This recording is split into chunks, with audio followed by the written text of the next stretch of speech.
The stars were dying. One by one, entire worlds went dark as the Kithara swarm moved through the galaxy like a plague. Ambassador Thylix stood in the communication chamber of the last Valerian outpost, his blue skin pale with fear. His long, thin fingers shook as he prepared to send what might be the final message his people would ever transmit. Around him, the other survivors worked frantically. The Thalani were plant-like beings who had never known violence until the swarm arrived. Their peaceful nature had made them easy targets. The crystalline Zephyrite sang mournful songs as their homeworlds turned to ash. Even the proud energy beings called Luminari had been consumed by the endless hunger of the Kithara.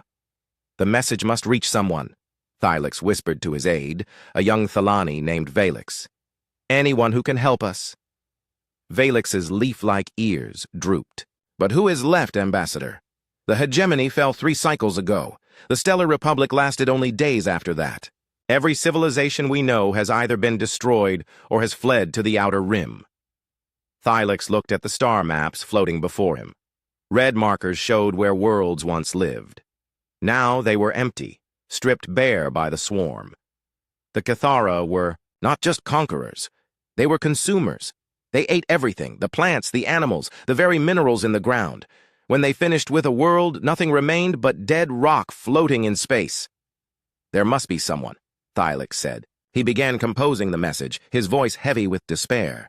This is Ambassador Thylix of the Valerian Coalition. We are the last free worlds in the Andros sector. The Kithara swarm has consumed everything in its path. 47 billion souls face extinction. We have tried everything. Our weapons cannot stop them. Our shields cannot hold them. They adapt to every defense we create. If anyone receives this message, if anyone has the power to help, please, we beg you. Our children are dying. He paused, looking at the images of the swarm that their scouts had gathered. The Kithara were nightmare creatures made of living metal and flesh. They could change their bodies to counter any weapon. Energy blasts that worked once would be useless the second time. They learned from every battle, becoming stronger with each victory. The swarm arrived in our space 6 months ago. Thylix continued his message. They came in ships that repair themselves. When we destroyed one vessel, 10 more took its place. Their warriors can survive in the vacuum of space. They breathe acid that melts through our strongest metals. We have seen them tear apart battleships with their bare claws. Captain Minho was checking the navigation systems of his ship when the message arrived.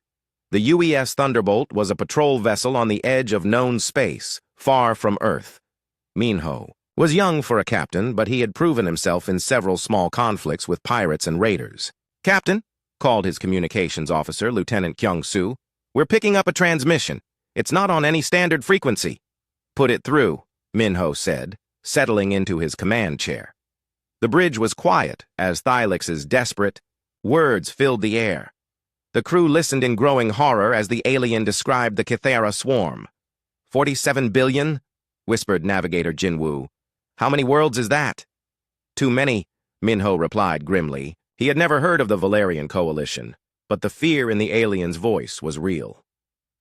"Kyung-soo, how far away is this transmission coming from?" "Long-range sensors show it's from the Andros sector, sir. That's 3 weeks' travel at maximum. Warp." Minho stared at the star charts. 3 weeks away, an entire civilization was dying, and their cry for help had somehow reached a small human patrol ship. Earth had only joined the galactic community 5 years ago. Most aliens still didn't know humans existed. "Sir," said his science officer, Lieutenant Bora, "I'm analyzing the transmission data. These Kithara, they sound unlike anything in our databases." "What do you mean?" Bora pulled up holographic displays showing what little information they could gather from the message. "According to this, they're silicon-based life forms that can adapt their biology in real time.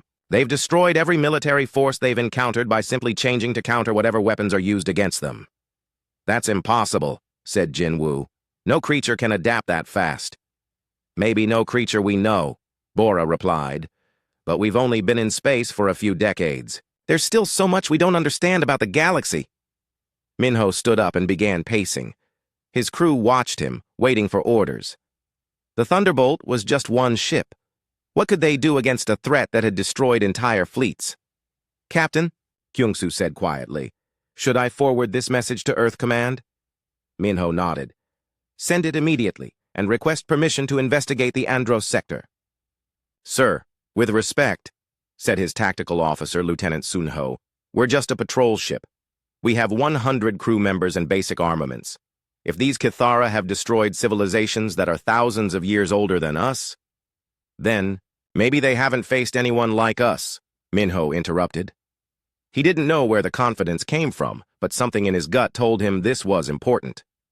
Send the message, Kyung-soo. At Earth Command, Admiral Soo-young read the transmission 3 times before calling an emergency meeting. The conference room filled with humanity's top military leaders and scientists.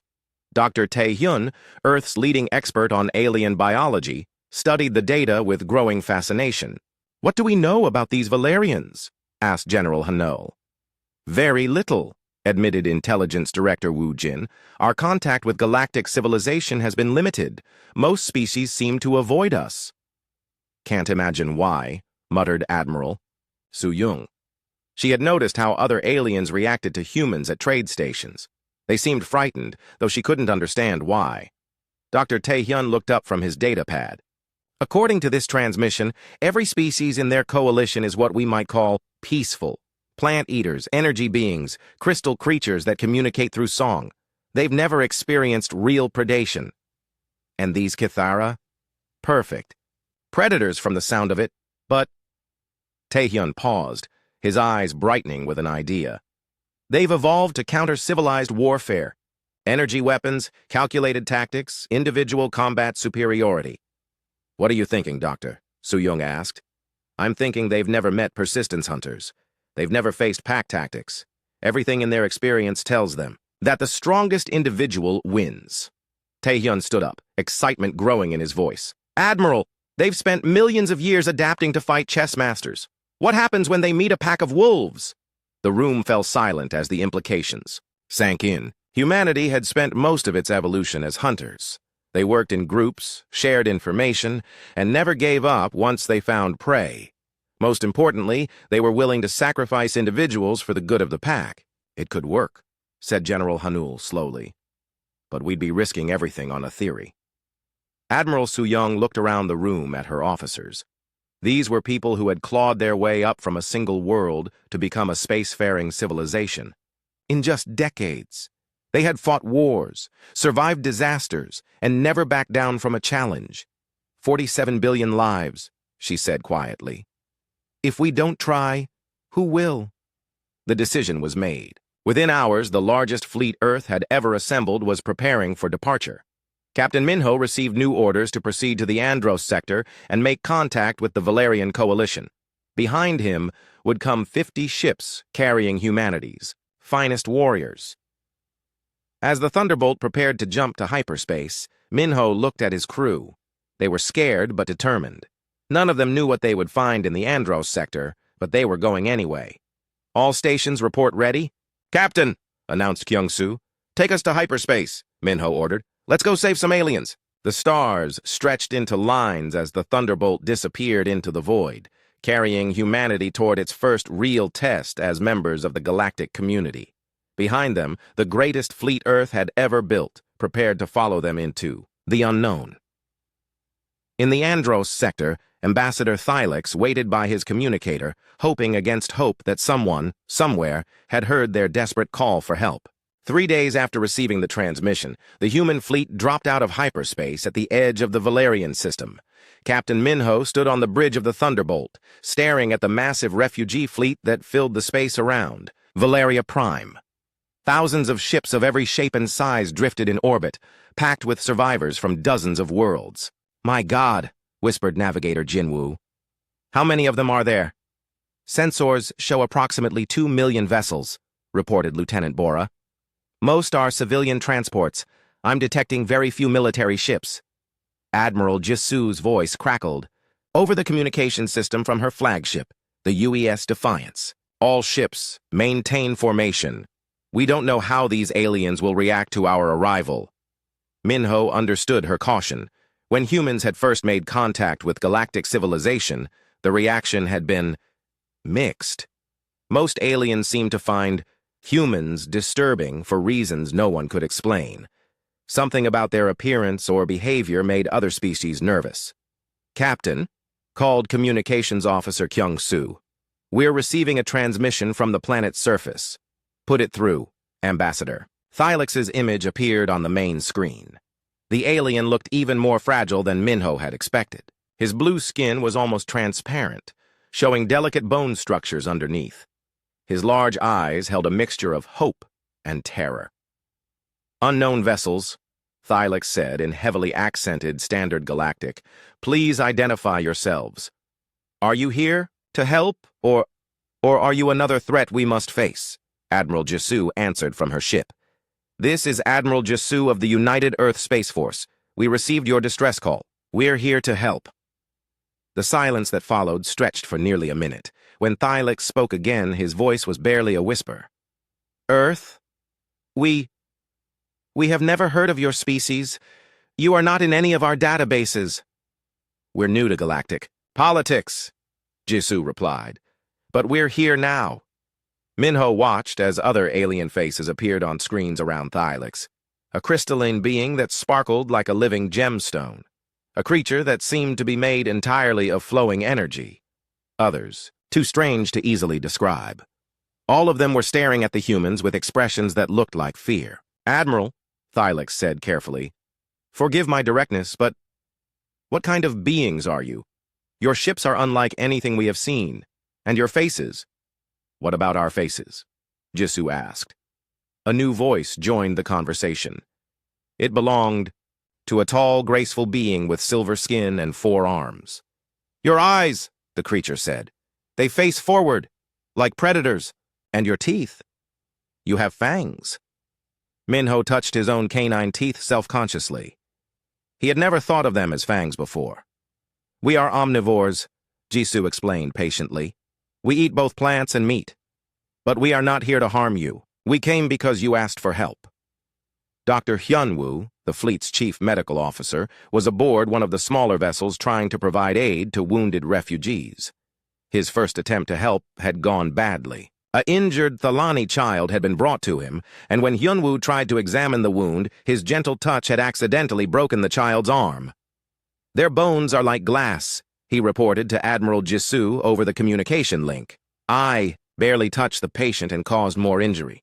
Their entire biology is so delicate that even our lightest contact could hurt them. This was the problem they were discovering everywhere. The humans had come to help, but their very presence seemed to terrify the aliens. When Marine Commander Nayan tried to coordinate with local security forces, the alien guards had fled at the sight of her soldiers in combat armor. They think we're monsters, Nayan reported to her superior officers. I had my Marines remove their helmets and weapons, but it didn't help.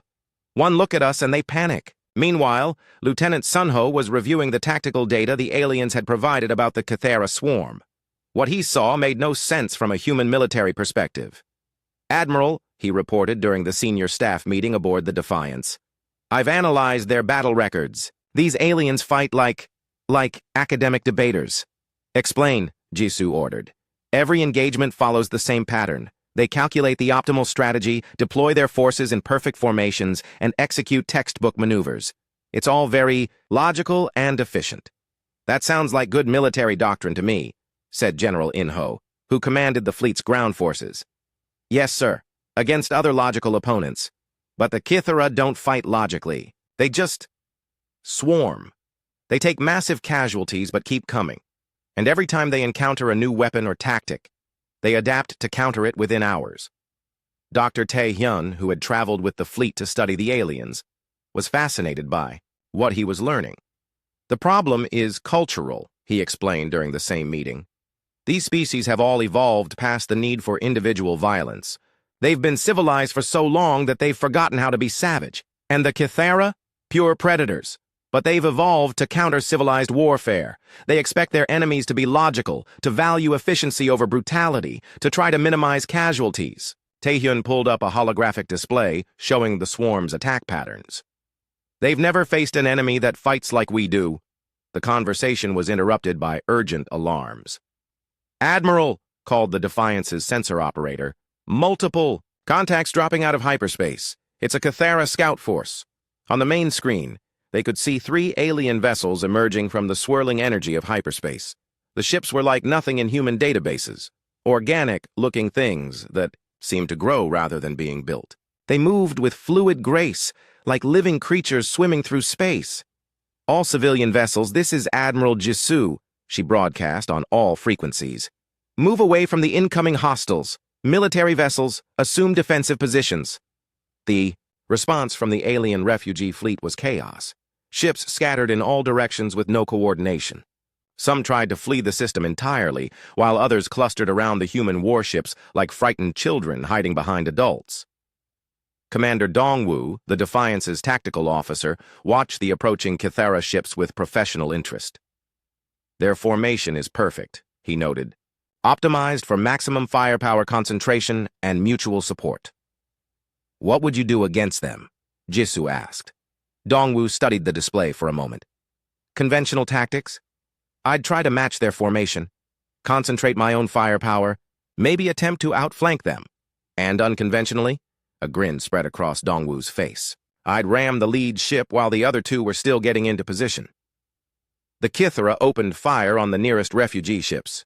Their weapons were unlike anything humans had seen before, streams of some kind of acid that ate through metal hulls like they were made of paper. 2 civilian transports died in the first salvo, their 1,000 passengers lost in moments. Return fire, Jisoo ordered. The human ships responded with kinetic weapons, simple projectiles fired at incredible speeds. The Cathara vessels, expecting energy weapons, were unprepared for the primitive but effective attack. Solid slugs punched through their organic hulls, causing massive damage. But even as they took hits, the alien ships began to change. Their hulls grew thicker and harder. Within minutes, the same weapons that had hurt them before were bouncing off harmlessly. They're adapting, reported Dongwu. Just like the intelligence report said. Then we adapt faster, Jisoo replied. All ships switch to explosive rounds. The next salvo contained warheads that detonated inside the Cathara vessels. Again, massive damage. Again, rapid adaptation as the ships developed internal compartments to contain explosions. Plasma torpedoes, Jisoo ordered. Switching to laser arrays. Deploying magnetic pulse weapons. Each weapon worked once, maybe twice, before the enemy ships adapted. But something strange was happening. The Cathara vessels were no longer advancing. They hung in space, seemingly confused. Why aren't they pressing their attack? Wondered General Inho. Dr. Tae-hyun was studying the enemy ship's behavior patterns. Because we're not following the rules, he said with growing excitement. Every other species they've fought has had a preferred weapon type, a consistent tactical doctrine. We're changing strategies faster than they can adapt. They don't know how to fight chaos, Dongwu realized. The lead Cathara ship suddenly accelerated, heading straight for the Defiance. It had apparently decided that the best response to human unpredictability was to eliminate the command vessel. Evasive maneuvers, Jisoo ordered. But instead of trying to outrun the alien ship, Dongwu did something that would have horrified any civilized military strategist. He aimed the Defiance directly at the attacking vessel. Sir, called the helmsman, uncertain. You heard him, Jisoo said calmly. Ramming speed. The 2 ships met in a collision that lit up space. The Cathara vessel, built for grace and adaptation, crumpled under the impact of the heavily armored human warship. The Defiance's reinforced hull, designed to withstand asteroid impacts, held together as it punched through the alien craft. The other 2 Cathara ships stopped dead in space. For the first time in their species' history, they had encountered an enemy that valued victory over survival, that would destroy itself to eliminate a threat. After a moment of hesitation, the surviving ships fled back into hyperspace. The human fleet watched them go in stunned silence. Around them, the alien refugees stared at the humans with new understanding. These were not Jay. The alarm bells were still ringing when the main Cathara fleet arrived. Captain Seojin stood on the bridge of her destroyer, the UES Hammer, watching in horror as thousands of alien ships dropped out of hyperspace. The enemy fleet was so large, it blocked out the stars. Sweet mother of, whispered her weapons officer, Lieutenant Jae-hyun. How many of them are there? Sensors count over 3,000 vessels, reported the ship's AI, ranging from frigate-sized scouts to dreadnoughts larger than anything in our databases. On the main communication channel, Admiral Jisu's voice was calm but grim. All human vessels, defensive positions around the refugee fleet. Do not engage until I give the order. The Valerian Defense Fleet, what little remained of it, moved to intercept the swarm. Captain Seojin watched through her telescopes as beautiful, elegant ships formed perfect battle lines. Their hulls gleamed like jewels, and their movements were coordinated with mathematical precision. Ambassador Thylex's voice came over the radio, speaking to his own forces. All ships, engage at maximum range. Do not let them close to melee distance. Remember, we must buy time for the civilians to escape. The battle began with a light show that illuminated half the system. The Valerian ships fired beams of pure energy, lasers, plasma bolts, and exotic particle streams that could crack asteroids. For a moment, it seemed like they might actually hurt the swarm. Then the Kithara began to adapt. Captain Seojin watched in fascination and growing dread as the alien ships literally changed before her eyes. Their hulls shifted color and texture. Parts of their ships grew or shrank. Within minutes, the energy weapons that had been cutting through them like butter were bouncing off harmlessly. "Look at that," said Lieutenant Jae-hyun, pointing at the largest Kithara ship. "Its armor is actually evolving." Dr. Tae-hyun's voice came over the fleet communication system. He was aboard one of the science vessels, studying the enemy. "The adaptation is faster than we thought. They're not just changing their technology. They're changing their biology in real time." The Valerian fleet lasted 12 minutes. Captain Seojin had seen many battles, but nothing like this. The alien defenders fought bravely and skillfully, but they were like children fighting adults. Every clever tactic they tried was countered within moments. Every weapon they fired was made useless by the enemy's instant adaptation. One by one, the beautiful ships died. Some were torn apart by creatures that crawled along their hulls, eating through the metal with acid claws. Others were consumed from within as Kithara boarding parties phased through solid walls like ghosts. "Admiral," called Commander Dongwu from the Defiance. "The Valerian fleet is gone. The swarm is heading for the refugee ships.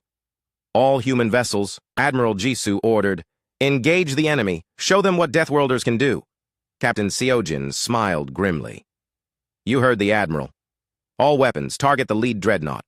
Let's see how they adapt to good old-fashioned kinetic rounds." The human fleet opened fire with every weapon they had. Bullets, shells, rockets, and railgun slugs filled space between the two forces. The Kithara ships, still adapted to counter-energy weapons, took massive damage from the primitive projectiles. "Direct hit on the lead ship," reported Jae-hyun. "Their hull is breached in 17 places." But even as they watched, the Kithara dreadnought began to change. Its organic hull grew thicker and harder. Strange growths appeared that seemed designed to deflect projectiles. "They're adapting again," observed Dr. Tae-hyun.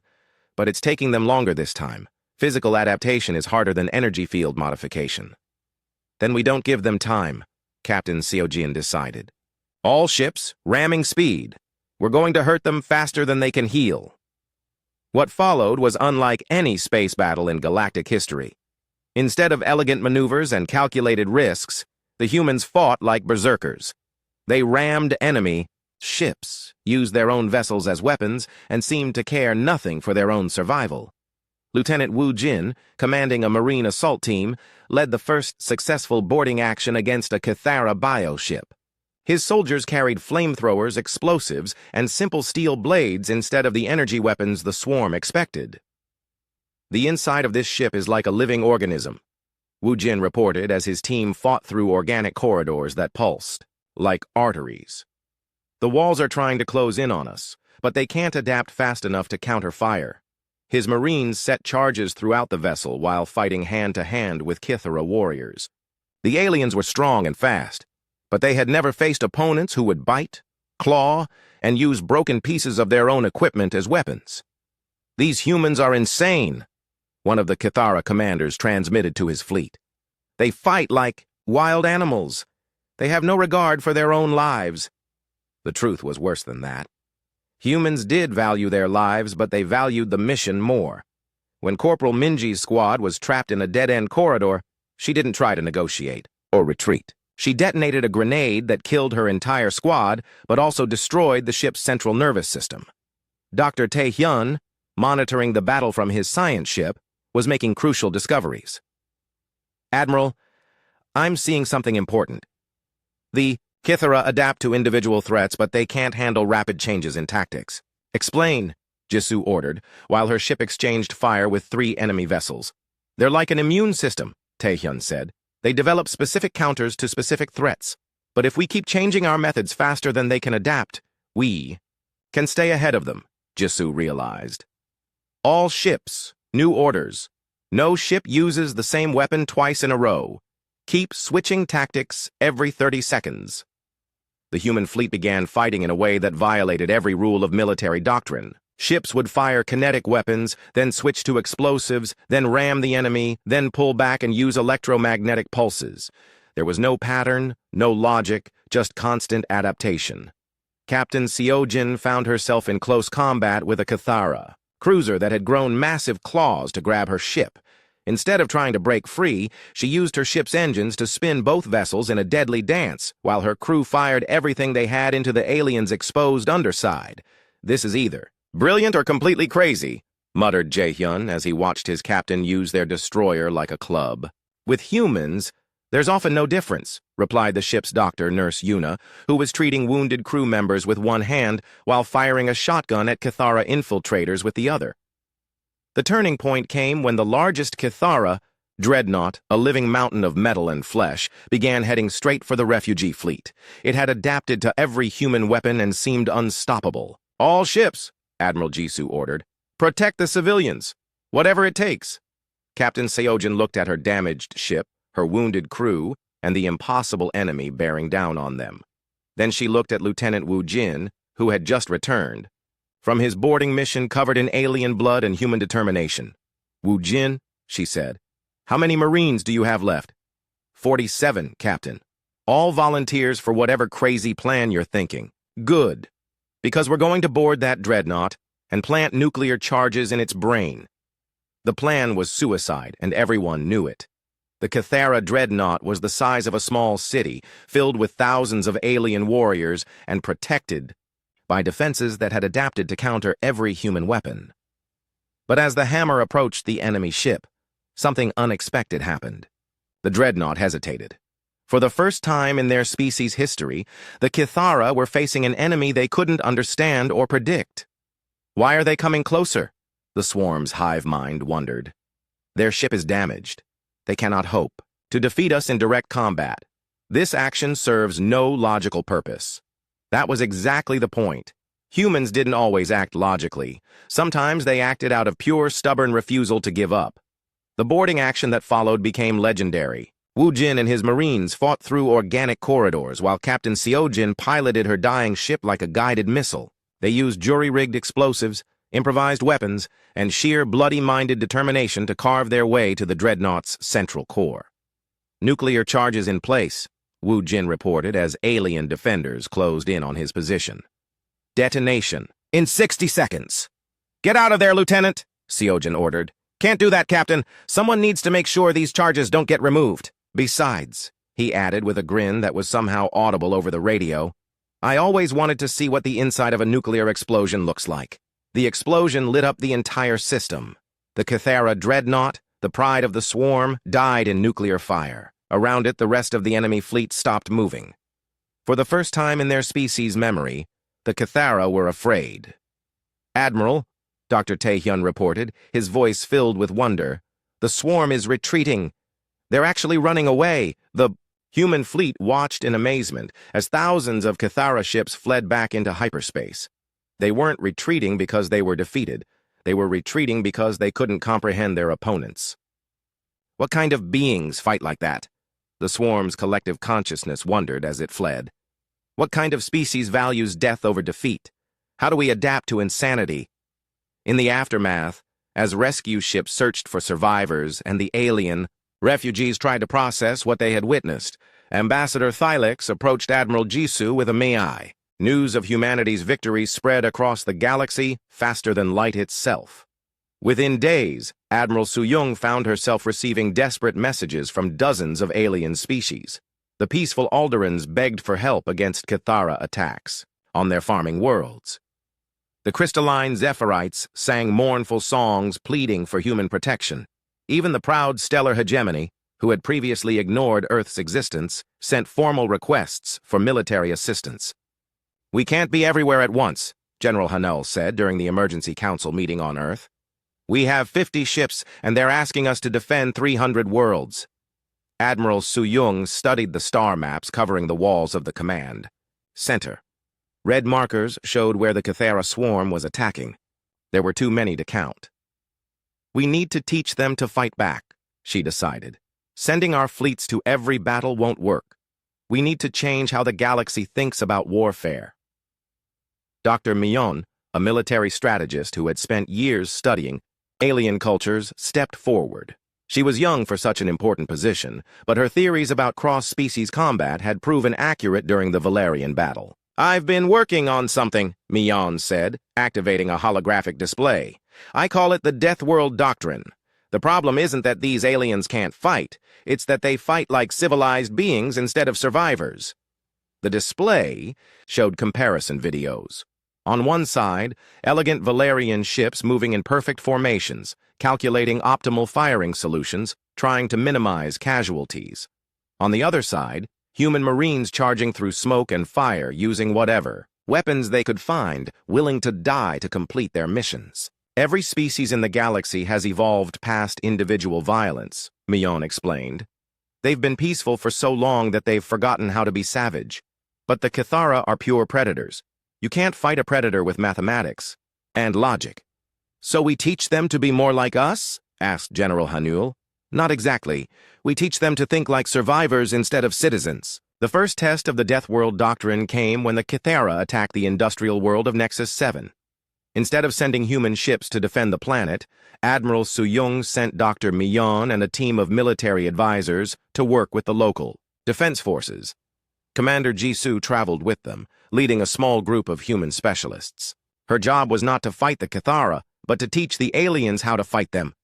The defenders of Nexus 7 were a mixed group, tall, graceful Alderans who preferred to solve problems through discussion, small, furry creatures called Vectari who had never known war, and a few energy beings who communicated through colored lights. "This is hopeless," said Defense Commander Theclon, an Alderan with silver skin and 4 arms. "Look at them. The Vectari won't even hold weapons. The Luminari think violence is a form of mental illness. How can we make soldiers out of beings who have never hurt another creature?" Jisoo watched the mixed group of aliens trying to learn basic combat drills. They moved too slowly, thought too much before acting, and seemed more concerned with not hurting each other than with preparing for battle. "You're right," she said finally. "You can't make soldiers out of them, but you might be able to make survivors." Instead of teaching conventional military tactics, the human advisors began something completely different. They taught the aliens how to think like prey animals that had learned to fight back. Dr. Millon worked with the Vectari, who reminded her of Earth's rabbits. "Your species spent millions of years hiding from predators," she told them. "You know how to be quiet, how to move unseen, how to find escape routes. Those aren't weaknesses, they're weapons." With the Alderans, Commander Jisoo took a different approach. "You're farmers," she said. "You understand that sometimes plants need to be cut back so the rest can grow. Sometimes sacrifice is necessary for survival." The energy beings were the hardest to work with. They didn't have physical bodies that could be hurt, but they also couldn't understand the concept of destroying something to protect something else. "Think of it as pruning," suggested Nurse Hyunwoo, who had experience treating alien patients. "Sometimes you have to remove diseased tissue to save the healthy parts." When the Cathara fleet arrived at Nexus 7, they expected another easy victory. The planet's defenses looked weak. Only a few dozen ships, most of them civilian vessels that had been hastily armed. The swarm's tactical computers calculated a 98% chance of victory within 6 hours. What they found instead was unlike anything they had encountered before. The first wave of Cathara ships entered the system, and immediately came under attack from weapons they couldn't see. Vektari saboteurs had hidden explosive devices throughout the asteroid belt surrounding the planet. When the alien ships tried to adapt their sensors to detect the hidden weapons, the asteroids themselves began moving. Impossible, transmitted the swarm's hive mind. Rocks cannot change course on their own. But the asteroids weren't moving by themselves. Inside each one, teams of Alderaan miners were using industrial equipment to turn space rocks into guided missiles. They rammed their improvised weapons into Cathara ships with the same determination their ancestors had used to clear forests for farmland. The energy beings proved equally surprising. Instead of trying to fight the swarm directly, they began interfering with the Cathara's communications. The aliens who had evolved to adapt to any threat found themselves unable to share information between ships. Each vessel had to face the defenders alone, without the collective intelligence that was their greatest strength. Commander Neon, watching the battle from the planet's surface, was amazed at what she saw. "They're not fighting like soldiers," she reported to Admiral Suyung. "They're fighting like a whole ecosystem defending itself. The Vektari used their natural stealth to plant bombs on Cathara ships. The Alderaans turned their agricultural equipment into weapons of war. The energy beings created electronic storms that confused enemy sensors. None of them were trained warriors, but all of them were fighting for their homes." "This is working," Dr. Mion observed as she watched the tactical displays. "The Cathara can adapt to military tactics, but they can't adapt to an entire planet that refuses to give up." The battle lasted 3 days. Wave after wave of Cathara ships arrived, each one more adapted to the defenders' tactics than the last. But every time the swarm thought they had figured out how to counter the planet's defenses, the defenders would try something new. When the Cathara adapted to asteroid attacks, the Alderaans began using their ships as battering rams. When the aliens developed countermeasures for electronic interference, the energy beings started overloading Cathara weapon systems by feeding them too much power. When the swarm learned to detect Vektari saboteurs, the small creatures began working in teams to create chain reactions that destroyed multiple enemy ships at once. By the end of the 3rd day, the Cathara fleet had lost over half its ships. More importantly, they had lost something they had never lost before: their confidence. For the first time in their species' history, they were facing an enemy that seemed to get stronger with each defeat. "How do we adapt to this?" the swarm's collective consciousness wondered as it studied the battle reports. "They have no consistent tactics, no logical strategy. They just refuse to die." On the 4th day, the Cathara fleet retreated. News of the victory at Nexus 7 changed everything.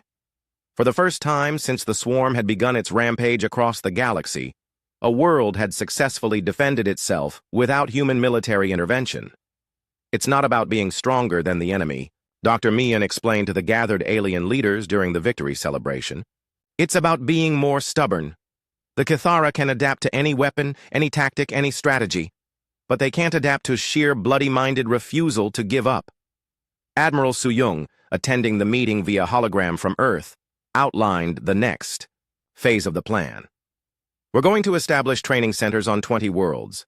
Each one will teach the Deathworld doctrine to different species. Not how to fight like humans, but how to fight like survivors." The program was controversial from the start.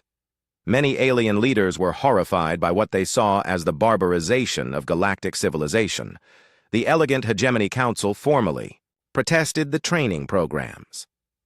Several species refused to participate, claiming that becoming savage was worse than extinction. But others embraced the new doctrine with desperate enthusiasm. The Zephyrites, whose crystal cities had been devoured by the swarm, volunteered entire populations for training. The Vektari began teaching other small species how to use their size and stealth as weapons. Commander Jisoo found herself in charge of the largest training facility, located on a moon in the Andros sector. Thousands of aliens from dozens of species came to learn how to fight like Deathworlders. "The first lesson," she told each new group of trainees, "is to forget everything you know about civilized warfare. Civilization is a luxury you can't afford when you're fighting for survival." The training was harsh by galactic standards. Aliens who had never experienced physical discomfort were pushed to their limits. Beings who had resolved conflicts through Discussion were taught to strike first and negotiate later. Species that valued individual life above all else learned to accept casualties as the price of victory. Many failed. Some aliens simply couldn't OV. The war had been raging for 8 months when the Cathara Overmind made a decision that changed everything. Deep in the heart of swarm space, the collective consciousness that controlled billions of biomechanical warriors reached a terrifying conclusion. Humanity was not just another species to be consumed. They were an evolutionary dead end that threatened the very concept of adaptation itself. The infection spreads, the Overmind communicated to its fleet commanders across the galaxy. These humans have taught other species to embrace chaos. Over order, savagery, over civilization, they must be eliminated before they destroy the natural progression of evolution. Admiral Suyung received the intelligence reports at her command center on Earth. The images showed something that made even veteran soldiers pale with fear. The Cathara had stopped their random attacks and were massing their entire fleet. Over 10,000 ships for a coordinated assault on 12 worlds simultaneously. They're trying to force us to split our forces, observed General Hanul, studying the tactical displays. If we try to defend every world, we'll be too weak at each location to make a difference. Dr. Taehyun, who had been studying the swarm's behavior patterns for months, made a disturbing discovery. It's worse than that, he said, pulling up biological analysis data. They've been adapting not just their technology, but their entire species. Look at these specimens from recent battles. The holographic displays showed Cathara warriors that were different from the ones they had first encountered. These new creatures were specifically designed to counter human tactics. They had redundant nervous systems to survive explosive damage, acid-resistant armor to counter chemical weapons, and most disturbing of all, they seemed to anticipate human moves before they were made. "How is that possible?" asked Admiral Jisoo, who had returned from the training centers to help plan the defense. "They've been studying us," Taehyun explained. "Every battle, every engagement, they've been learning. Not just adapting to our weapons, but understanding our psychology. They know how humans think now." Captain Seojin, who had been leading hit-and-run attacks against swarm supply lines, confirmed Taehyun's fears. "The enemy is different now," she reported during the strategic meeting. "They're not just reacting to our attacks anymore. They're predicting them. Yesterday, my squadron tried to ambush a Cathara convoy. They were waiting for us." The first coordinated attack came 3 days later. 12 worlds across the galaxy screamed for help as massive Cathara fleets descended on them like hungry locusts. Each world had been carefully chosen. They were the training centers where aliens learned the Deathworld doctrine. "They're trying to cut off the source," realized Dr. Mion. "If they destroy the training centers, the galaxy goes back to fighting, like civilized beings instead of survivors." Commander Dongwu found himself commanding the defense of Nexus 7, the world where the Deathworld doctrine had first proven successful. This time, the attacking Cathara fleet was 10 times larger than before, and they came prepared for everything the defenders had used previously. "All ships, defensive positions," Dongwu ordered, as his mixed fleet of human and alien vessels moved to intercept the enemy. "Remember, they know our old tricks. Time to invent new ones." The battle that followed was unlike anything in the war so far. The Cathara ships moved with perfect coordination, countering every human tactic before it could be fully deployed. When Dongwu ordered ramming attacks, the enemy ships simply moved aside and destroyed the attacking vessels with precision fire. When he tried to use chaotic maneuvering, the swarm predicted his moves and had weapons waiting. "Sir," reported his tactical officer, Lieutenant Sang-hoon, "they're not just adapted to our weapons anymore, they're adapted to our minds." On the surface of Nexus 7, Commander Neon led the ground defense with a mixed force of human marines and alien volunteers. The enemy landing forces were specifically designed to counter everything they had learned about human ground tactics. "These new Cathara are smart," she reported, as her forces fell back to the second defensive line. "They're not charging in blindly anymore. They're using cover, coordinating their attacks, even taking prisoners instead of just killing everything. They see." Lieutenant Wu Jin, who had survived the nuclear explosion that destroyed the first Cathara dreadnought, found himself facing creatures that seemed to know exactly what he was going to do before he did it. When he tried to set up an ambush, they avoided it. When he attempted to use explosives, they had countermeasures ready. "It's like fighting myself," he told Nayeon over the communication link. They know every move I'm going to make. But Dr. Tae-hyun, studying the battle data from his position aboard the orbital command station, noticed something important. Commander, he called to Dongwoo, I'm seeing a pattern in their behavior. They're not actually reading our minds. They're using probability analysis based on previous human actions. What does that mean for us? It means they can predict what humans would normally do, Tae-hyun said with growing excitement. But they can't predict what humans would do if they were trying to be unpredictable. The insight spread across the human fleet like wildfire. Instead of using proven tactics, the defenders began doing things that made no tactical sense. Ships flew backwards into battle. Marines charged without weapons and picked up enemy equipment. Commanders made decisions by rolling dice instead of using strategic analysis. This is insane, muttered Lieutenant Sang-hoon as he watched Captain Seojin pilot her ship in a spiral pattern while firing randomly in all directions. That's the point, Seojin replied cheerfully as her wild firing pattern somehow managed to hit 3 Cathara ships that had been trying to outflank her. They can't adapt to insanity. The tide began to turn as human forces across all 12 battle zones simultaneously embraced complete tactical chaos. The Cathara, who had spent months learning to predict human behavior, found themselves facing opponents who had deliberately abandoned all logic and reason. On Alderaan Prime, farmers used their harvest machines to catapult livestock at enemy ships. In the Zephyrite cluster, crystal beings began singing songs that made no musical sense but somehow created harmonic frequencies that shattered Cathara armor. The Vectari started using their own children as ammunition, launching them from improvised cannons to bite and claw at enemy warriors. Status report, demanded the Cathara overmind as battle after battle turned against them. The humans have become even more chaotic, reported the fleet commanders. They are no longer following any recognizable patterns. Our predictive algorithms cannot function when the enemy has no logical strategy. Then we adapt, the overmind decided. Create new warrior forms that can counter chaos itself. But as the swarm began developing new adaptations, Dr. Tae-hyun made the discovery that would change the course of the war. While studying captured Cathara bioships, he found something that made him call an emergency meeting with all human commanders. I've found their weakness, he announced, his voice shaking with excitement. The overmind isn't just controlling the swarm, it is the swarm. Every ship, every warrior, every adaptation is connected to a single central intelligence. Admiral Soo-young leaned forward. What are you saying, Doctor?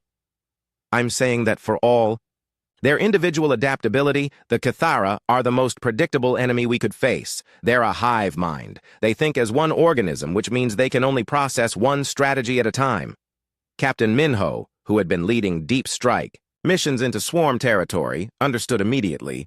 If we hit them with multiple completely different strategies simultaneously, they won't be able to adapt to all of them at once, Tae-hyun finished. A hive mind that can adapt to anything is still just one mind. And one mind can only focus on one thing at a time. The final assault on the Cathara home system required every ship humanity could muster. Captain Seojin led the ramming squadron, ships designed to crash into enemy vessels. Commander Dongwoo commanded the precision strike force using guided weapons. Captain Minho took charge of the Chaos Wing, whose job was to fly around randomly and confuse enemy sensors. But the most important mission fell to Lieutenant Woo Jin and his Marine boarding teams. Their job was to fight their way through the largest Cathara bioship ever encountered and plant charges that would sever the connection between the Overmind and its fleet. This is a one-way trip, Admiral Jisoo told the assembled Marines before the mission began. The Overmind's ship is defended by 1 million warriors. Even if you succeed, there's no guarantee we can extract you. Woo Jin looked at his soldiers, humans and aliens who had learned to fight like Deathworlders, Vectari saboteurs with explosive vests, Alderaan farmers carrying improvised weapons, Zephyrite singers whose voices could shatter crystal and bone. Admiral, he said with a grin that had become famous throughout the galaxy, we didn't come this far to go home. We came this far to end this. The final battle began with the largest space engagement in galactic history. Thousands of ships from dozens of species fought against the entire Cathara swarm, while Woo Jin's boarding parties carved their way through the Overmind's living fortress. But as they fought deeper into the bioship, Wu Jin realized that the final choice would not be his to make. Captain Minho, whose ship had taken critical damage, made the decision that would echo there. 6 months after the fall of the Cathara Overmind, Admiral Su-Yung stood in the ruins of what had once been the most beautiful city in the galaxy. The crystal spires of Zephyrite Prime lay shattered across the landscape, broken by weapons that had never been meant for war. The singing stones that had once filled the air with music now lay silent, their harmonic frequencies forever changed by the violence they had learned to create. "Was it worth it?" asked Ambassador Thylix as he walked beside her through the rubble. The Valerian diplomat looked older now, worn down by months of war and the changes it had brought to his people. Su-Yung didn't answer immediately. Around them, construction crews worked to rebuild the city, but she could see the changes in them. The graceful Zephyrites who had once moved like living art now carried themselves like soldiers.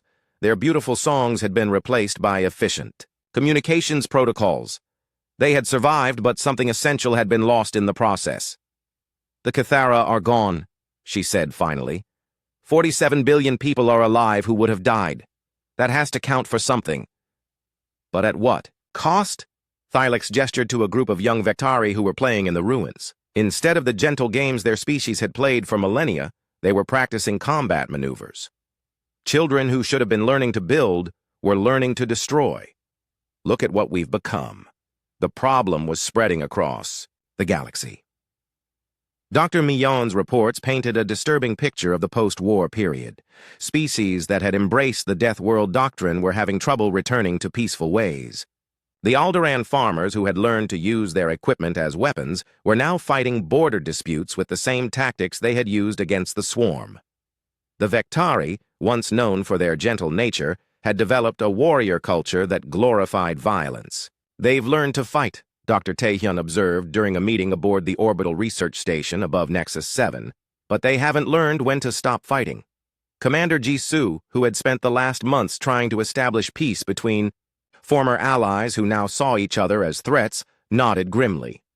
"The Hegemony Council has formally requested that all human military advisors be withdrawn from their territory. They say our presence is corrupting the natural order of civilization." The irony was bitter.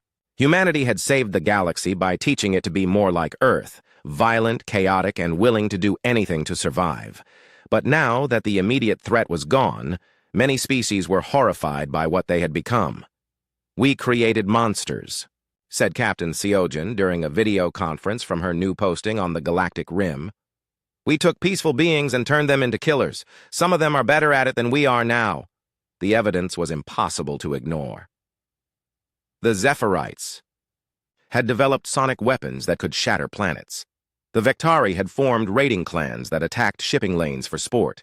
Even the gentle Thalani had begun using biological weapons derived from their own plant-based physiology. But the most disturbing reports came from the former Cathara territories. Without the Overmind to control them, the surviving swarm creatures had reverted to their individual instincts. Most had simply shut down and died, but others had evolved into something new, creatures that retained their adaptability but had learned human-style pack tactics. "They're forming their own version of the Death World doctrine," reported Lieutenant Wu Jin, who had survived the final battle and now led survey missions into the dead zones. "Some of them are actually working together, teaching each other what they learned from fighting us." Dr. Tae-hyun found this development particularly troubling. "We may have created something worse than the original swarm," he warned during a security briefing. "Individual Cathara with human-level cunning and their species' natural adaptability." Admiral Su-Yung felt the weight of responsibility pressing down on her. Every decision humanity had made during the war had seemed necessary at the time, but the consequences were becoming clear. They had saved the galaxy by teaching it to be savage, and now they were responsible for the chaos that followed. The breaking point came when the Alderaan-Vectari War began. What started as a minor territorial dispute escalated into open warfare when both sides used tactics learned from human military advisors. The Alderaans used modified farming equipment to devastate Vectari colonies, while the small furry creatures responded with suicide attacks that killed thousands. "Stop this!" Ambassador Thylix pleaded during an emergency session of the Galactic Council. "You taught us these methods. You must know how to make us forget them." But that was the problem. Humanity didn't know how to undo what they had done. You couldn't unteach survival instincts. You couldn't make beings forget that violence was sometimes the only solution to impossible problems. "I'm sorry," Admiral Jisoo told the assembled alien representatives. "We can't take back what we've taught you. All we can do is try to help you learn when not to use it." The solution, when it came, was as unexpected as everything else about humanity's impact on the galaxy. It started with Dr. Mion's research into post-conflict psychology among the alien species. "The problem isn't that they've learned to fight," she explained during a presentation to the human leadership.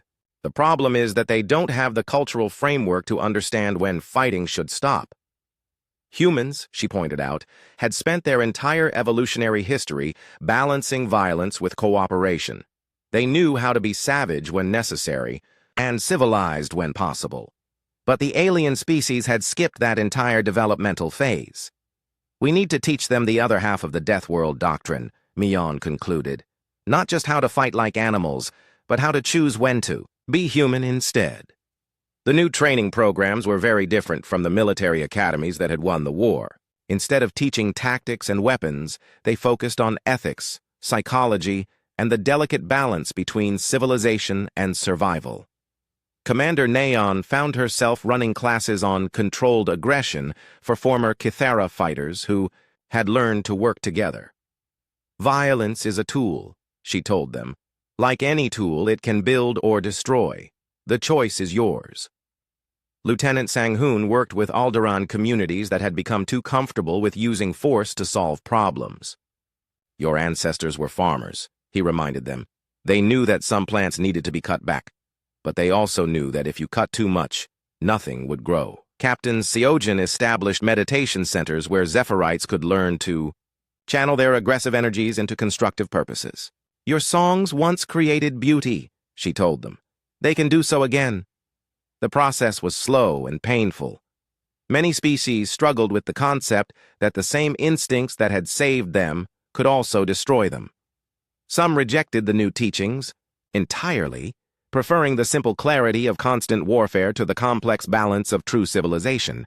But gradually, something new began to emerge, a galactic culture that combined the best of both worlds, the peaceful cooperation that had defined pre-war civilization with the survival instincts that had defeated the swarm. The Vectari learned to use their tactical skills for exploration, instead of raiding. The Alderaans applied their modified farming techniques to terraforming dead worlds. The Zephyrite created new forms of art that incorporated the harsh realities they had learned during the war. "It's not the same as before," Ambassador Thylix admitted as he watched young beings from different species playing together in the rebuilt city. "We can never go back to the innocence we had before the swarm came." "Maybe that's not such a bad thing," Admiral Su-young replied. "Innocence is a luxury you can't afford in a dangerous galaxy.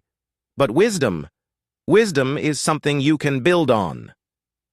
The memorial to the war was erected on Valeria Prime, where humanity's involvement had begun. It was a simple monument, a crystal tower that sang different songs depending on the time of day. During peaceful hours, it played the gentle melodies the Zephyrite had created before the war. But when darkness fell, it sang the harsh battle, songs that had helped win the final victory. Dr. Tae-hyun, now elderly but still studying the long-term effects of the conflict, often visited the memorial. "We changed them," he would tell visitors. "But they changed us too.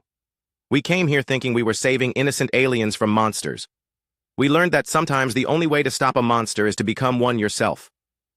The final entry in Admiral Su-young's war diary, written 5 years after the fall of the Kythera overmind, captured the complex legacy of humanity's intervention. "We answered a distress call from strangers and ended up teaching the galaxy that civilization and savagery are not opposites. They are partners in the long dance of survival." The aliens who called us monsters were right. We are monsters when we need to be. But we are also builders, healers, and teachers.